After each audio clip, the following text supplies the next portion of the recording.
My first book, 2012, Crossing the Bridge to the Future, opens up on Mount Shasta during the Harmonic Convergence of 1987 with an acid trip. And I want to read from that section. As the acid came on, our environment blended into the song. Muted bird chirps, the hush of grass, tiny susurrations of branch, limb, and movement. We played the world, and the world played us, each wah-wah boomeranging our consciousness out and back around in rhythmic waves that soaked us deeper into all things. Then the acid hit harder as a dull throbbing in my gut. The week's fast had shrunk my stomach. Gripped by nausea, isn't that why I swore off this? I bent a final note on the kalimba that faded as the silence rushed over us like an inland sea. Wop, wop, wop, wop, wop, wop, wop.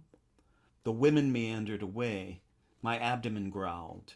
Breathing became aspirating through a wet t-shirt that elongated as my legs were drawn down through flashing layers of soil, while my torso shot up into a sky that strobed powder blue and cobalt. I was stretched to inhabit some phantom body I seemed to possess in another dimension. Blanched from that peculiar blend of hyper-alertness and debilitating exhaustion common to both fasting and tripping, I levitated above grass spackled with paintbrush and lupin, up and over my cramped life back in the city. Elizabeth and I, two contorted gnomes locked in anger on Rose Street, achieving nothing, touching nothing, arguing nothing, nada, nada, nada. I was speared by an anguish that went far beyond Elizabeth into some nameless void that has haunted me since I can remember. Shivering, I scanned the horizon. Somewhere were angels. We were on Earth and I was alive, wasn't I? The mountain was calling. What in heaven's name is that guy so worked up about down there? How could I let myself be lured into the same trap over and over? Why do we fight? Why can't we open our hearts? Why can't we be the people we really are? What gets in the way every time? How had the lusty promise of our early days in the nest drained to such wasteland? I licked my parched lips, recalling the cinnamony taste of Elizabeth that September, how willingly seductive her youthful body had been, the smell of clean sheets below the window propped open to the oaken smoke of New England autumn. Where does love go when it goes? What demonic force sucks the dreams of lovers who fused in the orgasmic rush of blood and fire that pales away in the frozen breakfast light of morning? My stomach growled like a trapped beast. The sun hid behind a cloud, and I realized with a shudder that I knew this place. Something about it was familiar.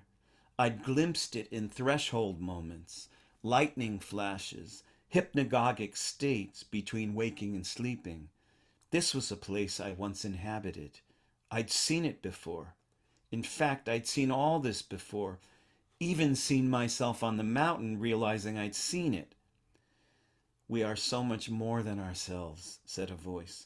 So much more. I knew this. I knew better than to get caught in yet another version of who did what to who game. Hadn't I seen it? I felt certain I had. I seemed to recall some vow I'd made about it. At some point, the mechanics of how we shrink ourselves, I'd seen. How we harden our hearts in blame and judgment. How that's a choice we can unchoose. Yes, I was sure I'd broken into this truth with stunning radical clarity at some earlier moment.